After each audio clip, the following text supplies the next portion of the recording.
My name is Daniela Valdivia, and I am coming from Northern Essex Community College. About the freedom of speech, and as I am studying journalism and communication at this moment, so I consider that it's very important, and also keep the environment respectful.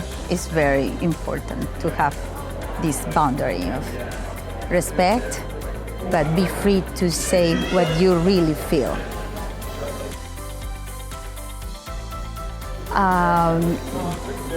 This amazing and powerful country is so divided, so we gotta do something. I think the limit shouldn't be a limit about the freedom of speech, but there should be like setting our own boundaries to protect themselves, but at the same time find a conversation, like a common ground, where I can understand where you are coming from, what is your background, and trying to understand the other one, without convincing maybe, but being respectful and be open to listen and try to understand the other person's point of view.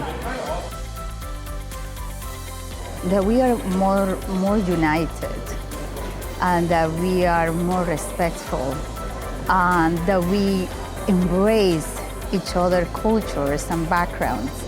I was told twice by between 7 or 8 years old kid in a public library, this is America, speak English, when I was speaking Spanish to my toddler. So my child and I, we were having this private conversation, and the kid even harassed us and walked behind us and repeating the same thing.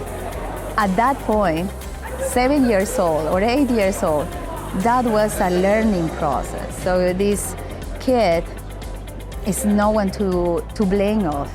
It's the parents, it's the guardians around him that they need to shift that mind and maybe compare it to places like Europe, for instance. There are several countries in, I don't recall exactly, that is Eastern Europe, I think, no, it's Eastern Europe. Well, anyway, there are several countries like, I don't know, Switzerland or Denmark, that since very young ages, they are encouraged to speak 2 or 3 languages when they are in elementary school. Why we cannot do that? We have here the power, and we have the resources to promote, speak another language, whatever it is. It doesn't have to be my own, it can be another one. So my ideal world for the US would be to embrace the other one's culture. If you cannot embrace it for whatever reason, at least respect. And in the education terms, to encourage kids since very, very early stages to speak another language. It's not just the fact to understand another code of communication.